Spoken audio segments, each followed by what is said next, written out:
লোকসভা নির্বাচন যতই এগিয়ে আসছে যোগদানের প্রক্রিয়া অব্যাহত রয়েছে বিজেপির। রবিবার বিকেল 4 ঘটিকায় 54 কদমতলা কুর্তি মণ্ডলের যুব মোর্চার সম্পাদক ঝুনু মিয়ার উদ্যোগে এক যোগদান সভা অনুষ্ঠিত হয় দক্ষিণ কদমতলা গ্রাম পঞ্চায়েতের 5 নং ওয়ার্ড এলাকায়।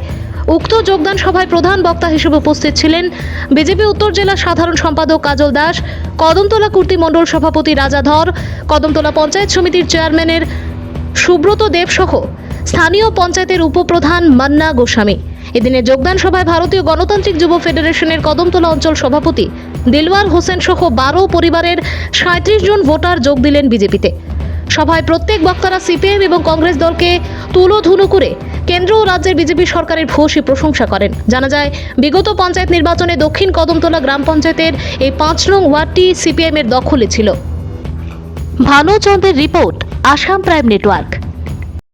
যার বাড়িতে ভোটার বেশি, ছোট ছোট সুযোগ সুবিধাগুলো তাদের বাড়িতে পৌঁছে দেওয়া হতো, কিন্তু উপযুক্ত যারা সত্যিই উপযুক্ত ব্যক্তি, যিনি একটি ঘর পাওয়ার উপযুক্ত, ওনাকে ঘর দেওয়া হতো না। যার বাড়িতে 25টি ভোট আছে, যার বাড়িতে 30টি ভোট আছে, তাকে সেই সুযোগটা পৌঁছে দিত সেই সিপিএম সরকার। কিন্তু ভারতীয় জনতা পার্টির সরকার আসার পর উপযুক্ত ব্যক্তিদেরকে প্রত্যেকটি সুযোগ সুবিধা তাদের ঘরে পৌঁছে দিচ্ছে।